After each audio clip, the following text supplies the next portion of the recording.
Nothing stands between man and the fulfillment of his dreams but facts, and facts are the creations of imagining. If man changes his imagining, he will change the facts. Man and his past are one continuous structure.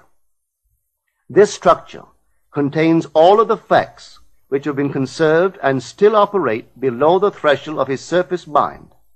For him, it is merely history. For him, it seems unalterable, a dead and permanently fixed past. But for itself, it is living. It is part of the living age. We cannot leave behind us the mistakes of our past, for nothing disappears. Everything that has been is still in existence. The past still exists, and it gives and still gives its results. Man must go back in memory, seek for and destroy the causes of evil, however far back they lie.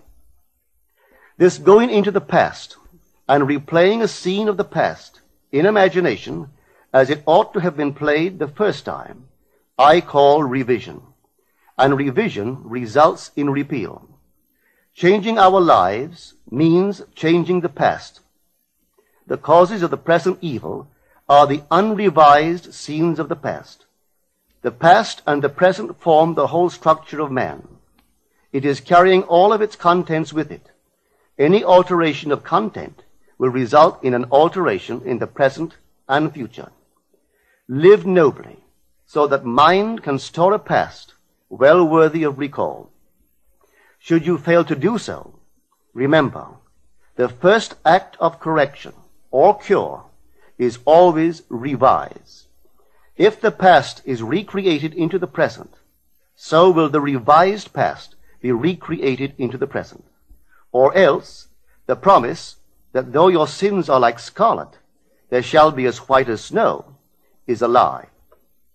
The question may arise as to how, by representing others to ourselves as better than they really were, or mentally rewriting a letter to make it conform to our wish, or by revising the scene of an accident, the interview with the employer, and so on, could change what seems to be the unalterable facts of the past.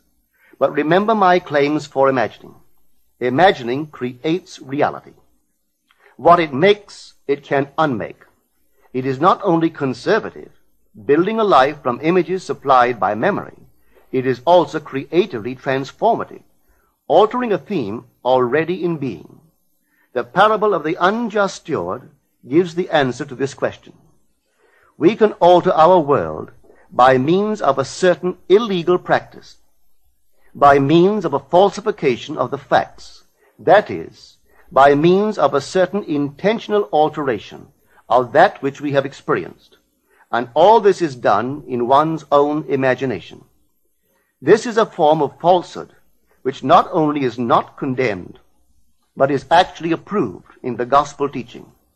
By means of such a falsehood, a man destroys the causes of evil and acquires friends.